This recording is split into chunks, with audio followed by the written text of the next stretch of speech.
I'm getting old.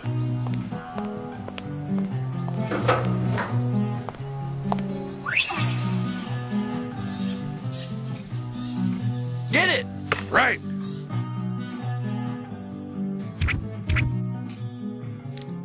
Hey, do you have a minute? Yeah? What's up? We understand. What? But that still doesn't make it funny. Well, I'm not particularly wearing these to be funny. Hey, Kamiyama. What is it, Hayashida? So you want to go grab a bite to eat on our way home? I don't. See you around. Hey, hold on a second. How come you've been so cold to me lately? Let me get this straight. Are you calling me cold just because I didn't want to have an after-school snack with you today? I'm just not hungry, that's all. Oh, no. I think you're a much less kind and gentle person than you were when the two of us first met. Hayashida's right. You've changed a lot lately. Listen up and listen good. Somehow this notion that I'm a quiet and good-natured guy has taken hold at this school, and now I can't seem to do anything without people labeling me as a cold-hearted freak show, even though that's not necessarily the truth. You know, I think you might have a point there. It would be like if someone who was really bad, like Hayashida, suddenly started being nice to people. Then they thought, oh, that Hayashida's a really nice guy. Or maybe he's not so bad after all. People fool themselves like that all the time, you know. I think that's probably why I've seemed so cold to you lately. I see. For example, I'll put my legs on the desk. Now, just for the sake of argument, you put your legs up. Come on, put them up on the desk just like I did, Hayashida. Like this?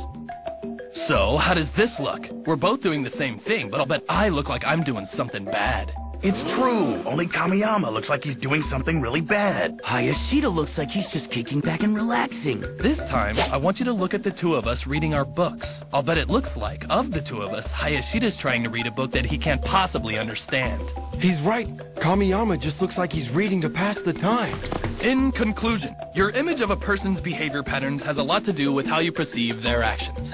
I see. And the more a person's actions differ from their image, the stronger your perception becomes. Taking that into account, here's the next experiment. Experiment. I'll kill you all. Wow, that was really scary, Kamiyama. You looked so mean, I almost gave you money. It wasn't that bad. You know why? Because if someone gets angry all the time, it's really no big deal. But when someone usually doesn't get angry, it's scary. Man, this is just a revelation. No, that's just the tip of the iceberg.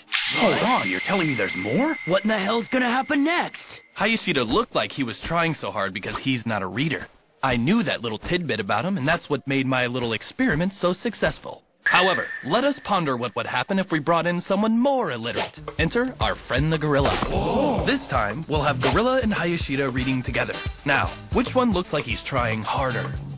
Which one? Which one's trying harder?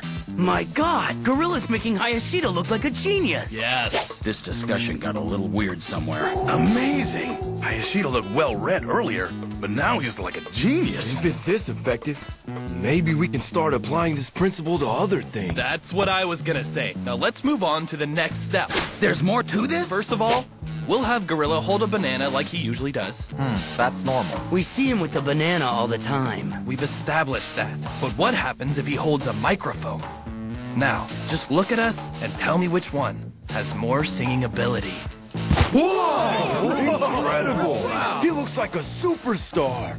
That's like a magic trick. This is a technique that exploits the dark recesses of the psyche. And now for the last step. This is a test to check your judgment. What? You're gonna do something else? I'm gonna put a sash on, and I'll put another one on Gorilla. And we'll hold our mics again. Then what? Now, which one of us would you vote for? Oh, we'll vote for Gorilla. No, elect the other guy. You kids aren't old enough to vote. So, as you can see, it's not that I've become cold at all. No, you've definitely changed. He's right. You used to be a lot more polite. Or maybe it was just that you were quieter. Jeez, you don't understand even after I've explained it all to you. All right, guys, listen up. Maybe I have changed after all, but you can't say with absolute certainty that change is a bad thing. On the contrary, without change, there would be no progress. Yeah, I know. But listen, man, not changing can have its merits too. For instance, when Well, there are some things that are really comforting because they don't change. You know what I mean, man? Duh! Of course there are also merits to not changing. Stubbornly refusing to alter your behavior is sometimes the best thing one can do in life. I guess what we're talking about is something like asking a once famous comedian how long he's gonna keep using his old, tired material, don't you think?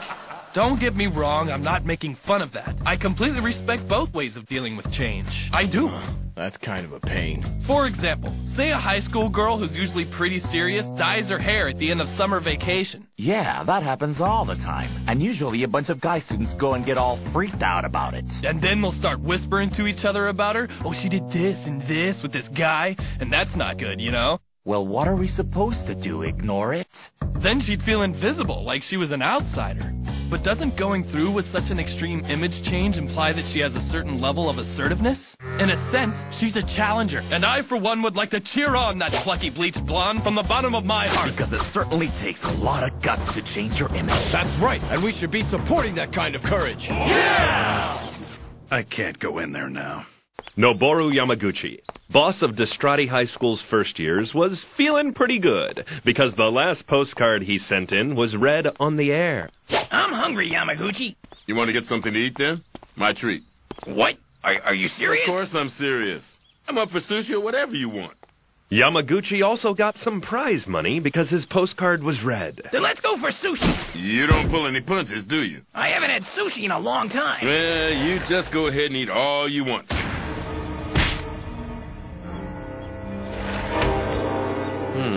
What's the matter? Something wrong? I just wanted to make sure this was a sushi restaurant. Well, Yamaguchi, look at the sign.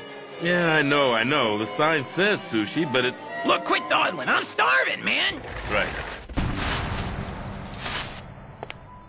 You know, I'm not sure whether this place is open yet. We're not exactly here during dinner hours. What the hell are you talking about? If you're trying to back out and you're offering to treat me to sushi, nothing doing. Hey, Chief, bring it on. Is it, Shad?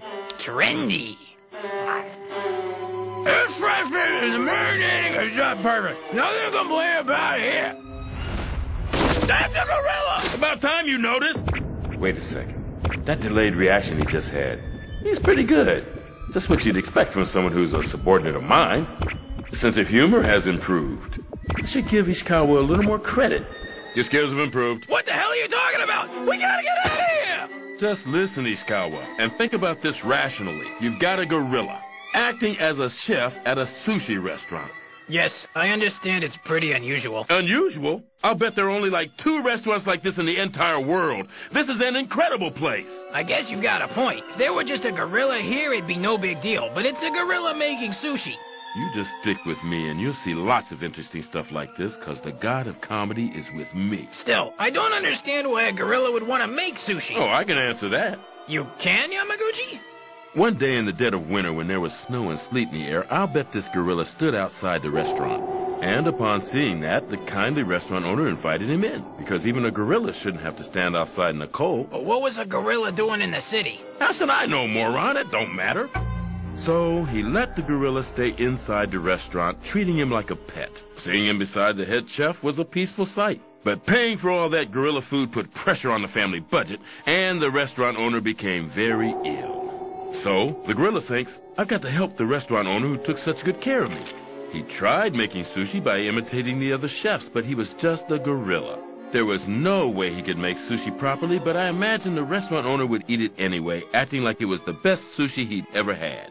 And the restaurant owner would think, why do people discriminate against gorillas? What's wrong with a gorilla making sushi? Well, Well, look at that. The restaurant owner's finally here. What the hell is that gorilla doing in my restaurant? He was here without permission? of course he was.